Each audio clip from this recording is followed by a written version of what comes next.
What's up, guys? It's Chili Savage. I'm checking in with you today to talk about the new farming update available in Rust that just dropped this week. Now, this new farming update in Rust adds a lot of really cool new features, and it changes a lot of the core mechanics revolving around farming in the survival game. Now, with the new farming update, they've added a few new items such as the fluid splitter, the hose tool, which is like the original wire tool. They've also added fluid switches and pumps, and they've also added these new items called sprinklers. Now, all of those items that I just mentioned were of course added with the new farming update, and what it can allow you to do is set up an automatic farming settlement, just like I have here. Now, as you can see, I already have this set up, and what I'm going to do now is I'm actually going to show you guys how easy this can be to get it set up for yourself. It can be kind of confusing at first. I know it took me a few hours, to say the least, to figure this out on my own, because rather than watching a YouTube video, I wanted to gut it out and figure it out on my own. But luckily I'm making this video for whoever's looking to find a quick and easy solution on how to set this up for yourself. So, to get started, you're going to need a few things. Of course, you're going to need some high quality metal to craft the things such as the fluid switch and pump, the fluid splitter, the hose tool, and what I'm going to also do is I'm going to go ahead and I'm going to craft a sprinkler, just for the demonstration purposes of this video. So as you can see, I already have water catchers set up. So in this video, I'm going to show you guys how you can connect water catchers to these large water tanks, which I already have filled, but it'll still work. What we're going to do here is, as you can see, large water catcher is placed there, and it is currently collecting water. I have a fluid splitter here, as well as one of the fluid switch and pumps. So these fluid switch and pumps are powered by electricity, and they do need to be powered. So this is already powered, coming out of my splitter that I have in here. So this is actually already powered. So what you would want to do is go ahead and whack one of these on the wall and a fluid splitter, if you want to do the setup like I currently have. So what I'm going to do here, since I already have my water barrels here, is I'm going to connect my water out to water in, and water out from the splitter to water in on this other water barrel. Now both of those are connected. So what I'm going to do is I'm going to also connect the fluid input portion of the fluid switch and pump all the way over here to my water catcher that's outside. And the nice thing about this, the fluid tool, is it's kind of glitchy at the moment. As you can see, it says there's only 1 foot available. If you craft more than one of these, they don't stack. So they kind of all just get broken up into pieces, and you can see they don't actually stack. So one set of this hose tool will get you pretty much all the hose you're going to need.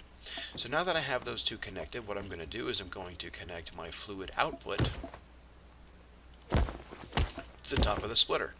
Now what that's going to do is it's going to forcibly pull the water from the water catcher through the hose, and it's going to connect it here to my switch and pump, and that's going to in turn go into the splitter, and it's going to fill these tanks. So what we're going to do here, just to demonstrate this, is I'm going to drink some of this, if I can. Drink some of that. Okay, you can see it's down to 19,900. I'll do the same on this one. And now that that is powered and connected to the water catcher, double check that the water catcher does actually have water in it. It should. It's been gathering water here for quite some time. Okay, it is 1,281 milliliters. Oh, by the way, we're back on the US Corrosion PvE server, one of the best PvE servers I've ever come across. It is PvE, except there are NPC bases that spawn all over the map. I think that's one right there, of varying difficulties that can be raided, and those are PvP areas surrounding the NPC bases. There are NPCs that roam the map, and they do shoot at you. I just had 2 attack me when I logged in. But to continue on with the tutorial here, stop plugging the server, I now have my large water catcher connected to my fluid switch and pump. The output from the fluid switch and pump goes into the splitter, and the splitter is connected to the large water tanks. So now we can go ahead and see these are at 19.9, 19.9. Let's go ahead and turn this on. And now what that's going to do is it's going to start filling water from the water catcher into these. Okay, well apparently only this one is going to fill. Apparently this one is taking priority, but as you can see it is actually working. Ideally what you should try to do is connect one large water catcher to each one of your large tanks of water, but as long as this one gets filled up, eventually this one will get filled up as well using the same method.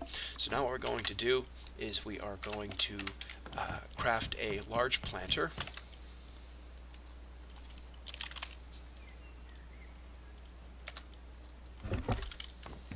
And we're going to go ahead and put it right about, right underneath the light.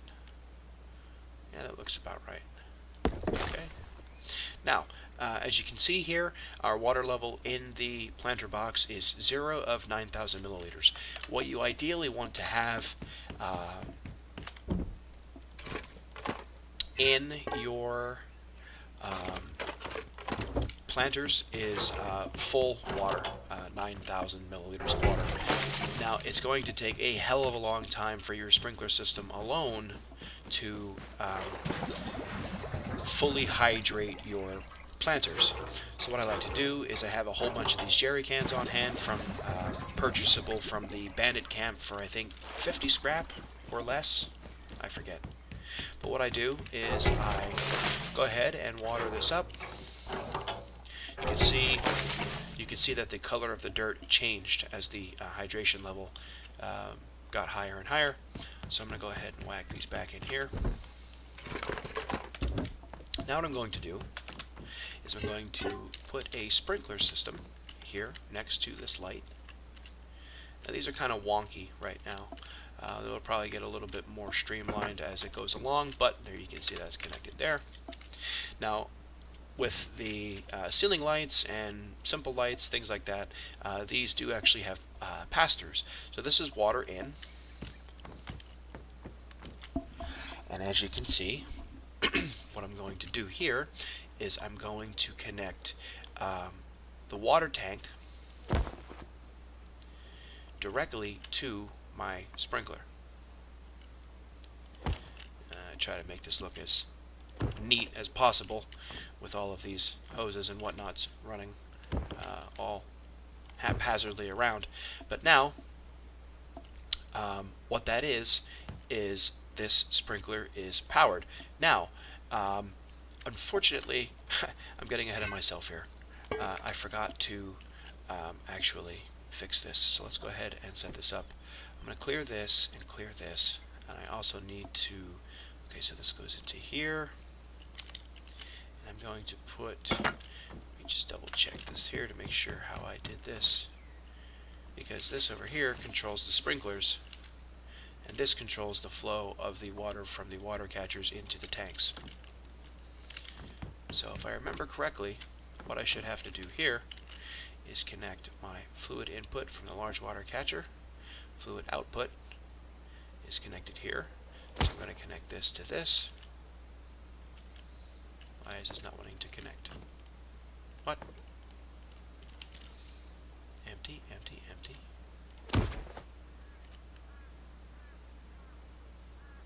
Why is this not wanting to connect now?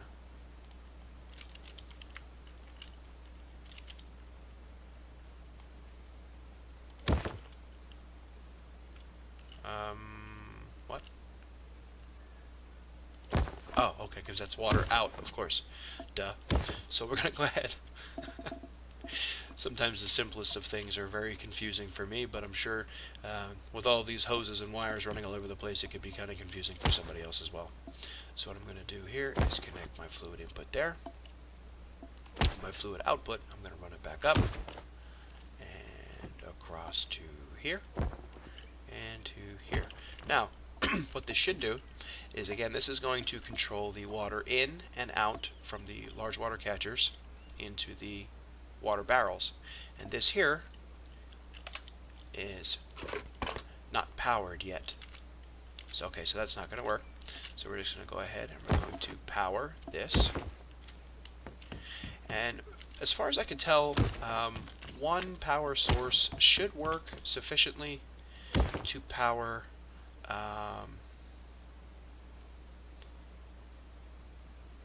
let's see here.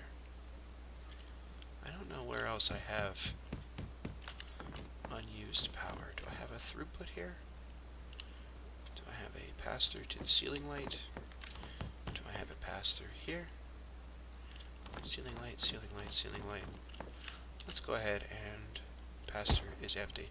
So I'm just going to go ahead and whack this over here. Of course, in Rust, nothing really needs to be pretty unless you are a big stickler about this type of thing. But now, as you can see, when I flip that switch, it's going to run the sprinkler system. Now, I must have done something here. Let me see.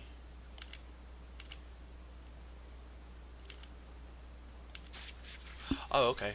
So how I have this set up is the top one will fill these in the current configuration. And in order to power the sprinkler, you just need to flip the switch. So now what that's going to do is it's going to keep this hydrated. And it's going to allow us to grow crops at an accelerated rate efficiently. I hope that brief tutorial was helpful to at least some folks. Again, I'm still learning how to do this, but I was very confused when I first started. So you always want to remember at the same time too, don't forget, crops now do need fertilizer. And you can put any organic material into a composter. A composter is an item that you can craft for it from the beginning. There's no blueprint for that, so I hope that this was helpful for you. Thanks for watching. Have a good rest of your day.